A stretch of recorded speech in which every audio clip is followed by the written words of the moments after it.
हेमंत सोरेन फिर झारखंड के सीएम बनेंगे। राज्यपाल के 7:30 बजे मिलने का समय दिया। मुख्यमंत्री चंपई सोरेन इस्तीफा देंगे।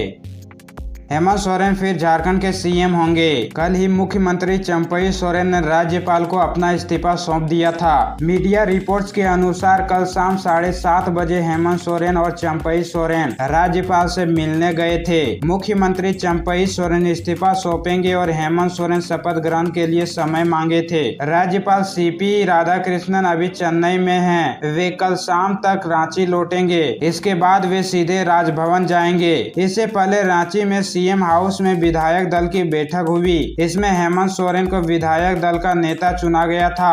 सभी विधायकों को सीएम हाउस में ही रहने को कहा गया है। पूर्व सीएम हेमंत सोरेन 5 दिन पहले जेल में रिहा हुए हैं। उनकी रिहाई के साथ ही झारखंड की राजनीति गर्मा गई है। सीएम हाउस पर कल इंडिया ब्लॉक की बैठक हुई। बैठक में जेएमएम, कांग्रेस और राजद के विधायक और मंत्री शामिल हुए।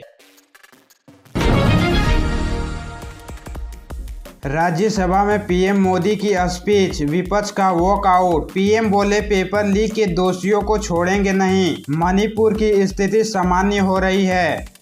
प्रधानमंत्री नरेंद्र मोदी ने बुधवार को राज्यसभा में राष्ट्रपति के अभिभाषण के धन्यवाद प्रस्ताव पर जवाब दिया। 1 घंटा 50 मिनट की स्पीच में प्रधानमंत्री ने नीट, मणिपुर संविधान, कांग्रेस, पश्चिम बंगाल, रोजगार, भ्रष्टाचार, CBI, ED, federalism, emergency, Jammu Kashmir, Indira, Rahul, दलितों पर बोले। प्रधानमंत्री मोदी जब 32 मिनट बोल चुके थे तब विपक्ष के नेताओं ने सदन से वॉकआउट किया।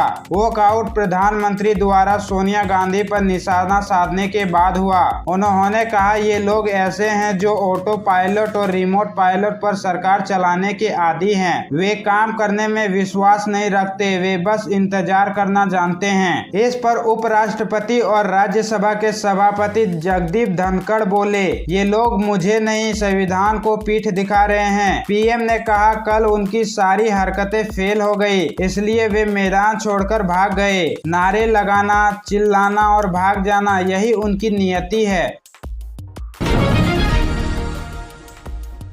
पुणे में जीका वायरस के केस बढ़कर 6 हुए। इनमें 2 प्रेग्नेंट महिलाएं। होने वाले बच्चे का सिर डेवलप नहीं हो पाता, छोटा रह जाता है। महाराष्ट्र के पुणे में जीका वायरस के मामले बढ़ते जा रहे हैं। 1 जुलाई को 2 प्रेग्नेंट महिलाओं में वायरस की पुष्टि होने के साथ पिछले 11 दिनों में मरीजों की संख्या बढ़कर 6 हो गई है। ये दोनों नए केस एरंडवाने में मिले हैं। 21 जून को पुणे में जीका वायरस का सबसे पहला केस एक डॉक्टर में मिला था। इसके बाद उनकी 15 साल की बेटी भी संक्रमित मिली थी। दोनों उसी इलाके में रहते हैं जहाँ 2 नए मामले मिले हैं। टेस्ट पॉजिटिव आने के बाद स्वास्थ्य विभाग ने प्रभावित इलाके से कई सैंपल लिए हैं। इसके अलावा यहां दवाओं का स्प्रे और फॉगिंग की जा रही है ताकि संक्रमण को फैलने से रोका जा सके। भ्रष्टाचार केस में जमानत के लिए दिल्ली हाई कोर्ट पहुंचे केजरीवाल। सीबीआई ने 26 जून को गिरफ्तार किया था। 5 जुलाई को सुनवाई होगी। शराब नीति घोटाले में सीबीआई की तरफ से दर्ज कराए गए भ्रष्टाचार मामले में जमानत के लिए दिल्ली के मुख्यमंत्री अरविंद केजरीवाल ने बुधवार को दिल्ली हाईकोर्ट में याचिका दाखिल की है। कोर्ट इस पर शुक्रवार को सुनवाई करेगा। सीबीआई ने केजरीवाल को 26 जुलाई को तिहाड़ जेल में गिरफ्तार किया था। केजरीवाल शराब नीति से जुड़े ईडी के मनी लॉन्ड्रिंग मामले में पहले से ही तिहाड़ जेल में बंद है। वहीं केजरीवाल ने सीबीआई केस में अपनी गिरफ्तारी और 14 दिन की न्यायिक हिरासत में भेजे जाने के फैसले को भी हाई कोर्ट में चुनौती दी थी। इस मामले में जस्टिस नीना बंसल ने मंगलवार 2 जुलाई को सुनवाई की और सीबीआई को नोटिस जारी कर 7 दिन में जवाब दाखिल करने को कहा है। मामले की अगली सुनवाई 17 जुलाई को होगी। इधर शराब नीति घोटाले से जुड़े ईडी के मनी लॉन्ड्रिंग केस में बुधवार को ही दिल्ली की एक अदालत ने केजरीवाल की कस्टडी 12 जुलाई तक बढ़ा दी है। हाथरस भगदड़ में 122 मौतें। योगी बोले, यह साजिश जैसा। लोग मरते गए, सेवादार भाग गए। हाई कोर्ट के रिटायर्ड जज जांच करेंगे। यूपी के हाथरस में भोले बाबा के सत्संग के बाद हुई भगदड़ में अब तक 122 लोगों की मौत हुई है। 4 जिलों हाथरस, अलीगढ़, अटा और आगरा में रात भर शवों का पोस्टमार्टम हुआ। परिजन अपनों की लाश को लेकर इधर उधर भटकते रहे। प्रशासन ने अब तक 121 मौत की पुष्टि की है। हादसा मंगलवार दोपहर 1 बजे फुलरई गांव में हुआ। बुधवार सुबह 11:30 बजे सीएम योगी भी हाथरस पहुंचे। जिला अस्पताल में घायलों से मुलाकात की, घटना स्थल गए, अफसरों से पूरे हादसे की जानकारी ली। प्रेस कॉन्फ्रेंस कर कहा यह हादसा साजिश जैसा है। लोग मरते गए, सेवादार वहां से भाग गए। उन्होंने न तो प्रशासन को सूचना दी और न ही मदद की। प्रशासन की टीम जब पहुंची तो सेवादारों ने उन्हें आगे जाने नहीं दिया। हमने भी कुंभ जैसे बड़े आयोजन किए लेकिन ऐसी चीजें नहीं हुई। सीएम ने कहा जांच के लिए एसआईटी का गठन किया है। हाई कोर्ट के रिटायर जज, पुलिस के सीनियर रिटायर ऑफिसर की टीम भी मामले की जांच करेगी। जो भी दोषी होगा उसको सजा देंगे।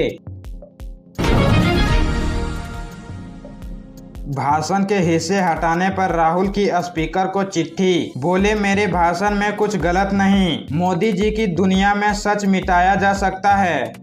कांग्रेस सांसद राहुल गांधी ने लोकसभा के अपने भाषण के 5 से ज्यादा हिस्से सदन की कार्यवाही से हटाने को लेकर मंगलवार को स्पीकर को चिट्ठी लिखी। राहुल ने 1 जुलाई को राष्ट्रपति के अभिभाषण के प्रस्ताव पर चर्चा के दौरान नेता प्रतिपक्ष के तौर पर पहला भाषण दिया। इस दौरान उन्होंने भाजपा, अल्पसंख्यक, नीट विवाद और अग्निपथ योजना जैसे मुद्दों पर केंद्र सरकार पर निशाना साधा था। 2 जुलाई को लोकसभा स्पीकर के आदेश पर राहुल के बयान से इन सभी अंशों को संसद के रिकॉर्ड से हटा दिया गया। इनमें हिंदुओं, NEET exam, PM Narendra Modi, BJP और आरएसएस पर किए गए कमेंट्स भी शामिल थे। मंगलवार को संसद पहुंचने पर जब राहुल गांधी को यह बताया गया तो उन्होंने कहा मोदी जी की दुनिया में सच्चाई मिटाई जा सकती है, हकीकत में सच को नहीं मिटाया जा सकता। झारखंड के 14 जिलों में हैवी रेन का अलर्ट, 5 जुलाई तक अच्छी बारिश की उम्मीद, अभी भी 55% कम वर्षा। झारखंड के 14 जिलों में कल और गुरुवार को भारी बारिश को लेकर येलो अलर्ट जारी किया गया है। मौसम विभाग के मुताबिक रांची, बोकारो, गुमला, हजारीबाग, खूंटी और रामगढ़ के साथ साथ देवघर, धनबाद, दुमका, गिरिडीह, गोड्डा, जामताड़ा, पाकुड़ और साहेबगंज में भारी बारिश हो सकती है। इन्हीं जिलों में गुरुवार को भी भारी बारिश के आसार हैं। फिर 5 जुलाई से बारिश में कमी आएगी। मौसम विभाग की रिपोर्ट के मुताबिक राज्य के अधिकतर जिलों में मंगलवार की सुबह से ही झमाझम बारिश हुई है। पूरे राज्य में अब मानसून एक्टिव है। मौसम विभाग के मुताबिक एक टर्फ बना रहा है जो उत्तरी पंजाब से मिजोरम की ओर जा रहा है, जिसका असर झारखंड में भी दिख रहा है। इस वजह से 5 जुलाई तक अच्छी बारिश होगी।